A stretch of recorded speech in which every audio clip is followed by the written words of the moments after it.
መጽሐፈ ነገሥት ካልዕ ምዕራፍ 25 ሴዴቅያስም በነገሠ በዘጠኝኛው ዓመት በአሥረኛው ወር ከወሩም በአሥረኛው ቀን የባቢሎን ንጉሥ ናቡከደነፆር ሠራዊቱ ሁሉ ወደ ኢየሩሳሌም መጥተው ከበቡአት፣ በዙሪያዋም ዕርድ ሠሩባት። ከተማይቱም እስከ ንጉሡ እስከ ሴዴቅያስ እስከ 11ኛው ዓመት ድረስ ተከብባ ነበር።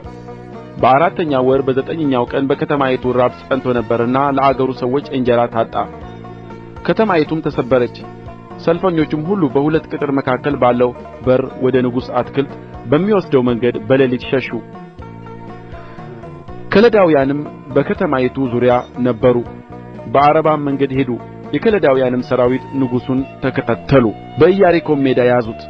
ሠራዊቱም ሁሉ ከእርሱ ተለይተው ተበትነው ነበር። ንጉሡንም ይዘው የባቢሎን ንጉሥ ወዳለበት ወደ ሪብላ አመጡት።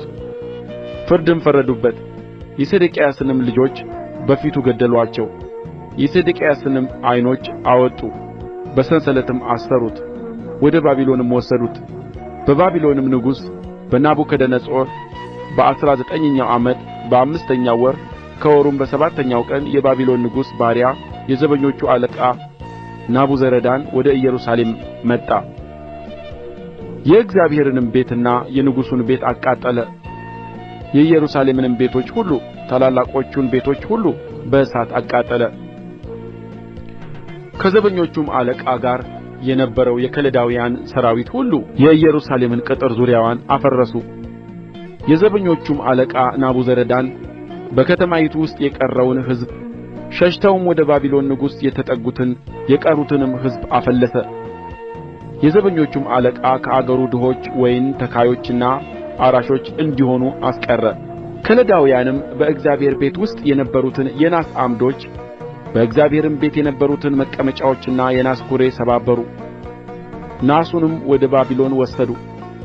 ምንቸቶቹንና መጫሪያዎቹንም መኰስተሪያዎቹንና ጭልፋዎቹንም የሚያገለግሉበትንም የናስ ዕቃ ሁሉ ወሰዱ። የዘበኞቹም አለቃ ማንደጃዎቹንና መቀመጫዎቹን የወርቁን ዕቃ ሁሉ በወርቅ የብሩንም በብር አድርጎ ወሰደ። ሰሎሞንም ለእግዚአብሔር ቤት የሠራቸውን ሁለቱን ዓምዶች አንዱንም ኵሬ መቀመጫዎቹንም ወሰደ። ለእነዚህ ዕቃዎች ሁሉ ናስ ሚዛን አልነበረውም። የአንዱም ዓምድ ቁመት 18 ክንድ ነበረ። የናሱም ጕልላት ነበረበት።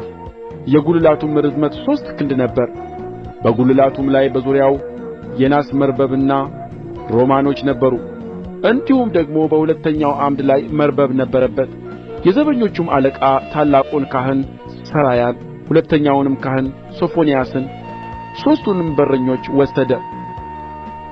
ከከተማይቱም በሰልፈኞቹ ላይ ተሾመው ከነበሩት አንዱን ጃንደረባ፣ በከተማይቱም የተገኙትን በንጉሡ ፊት የሚቆሙትን 5ቱን ሰዎች፣ የአገሩንም ሕዝብ የሚያሳልፍ የሠራዊቱን አለቃ ጸሐፊ፣ በከተማይቱም ከተገኙት ከአገሩ ሕዝብ 60 ሰዎች ወሰደ።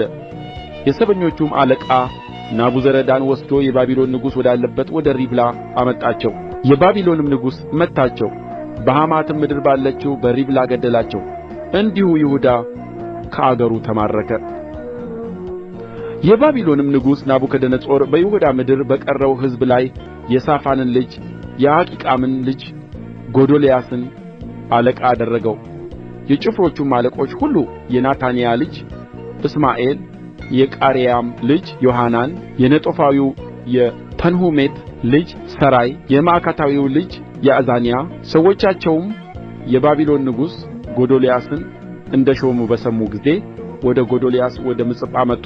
ጎዶልያስም ከከለዳውያን ሎሌዎች የተነሣ አትፍሩ፣ በአገሩ ተቀመጡ፣ ለባቢሎንም ንጉሥ ተገዙ፣ መልካምም ይሆንላችኋል ብሎ ለእነርሱና ለሰዎቻቸው ማለላቸው። በሰባተኛው ወር ግን የመንግሥት ዘር የነበረ የኤሊሳማ ልጅ የናታንያ ልጅ እስማኤል ከእርሱም ጋር 10 ሰዎች መጥተው ጎዶልያስንና ከእርሱ ጋር በምጽጳ የነበሩትን አይሁድንና ከለዳውያንን እስኪሞቱ ድረስ መቱአቸው።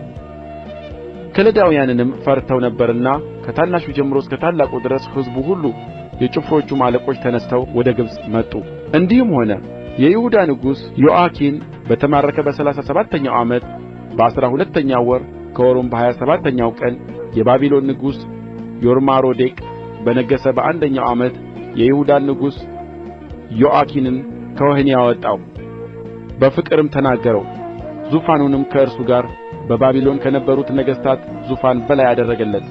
በወህኒም ውስጥ ለብሶት የነበረውን ልብስ ለወጠለት። ዮአኪንም በሕይወቱ ዘመን ሁሉ በፊቱ ሁልጊዜ እንጀራ ይበላ ነበር።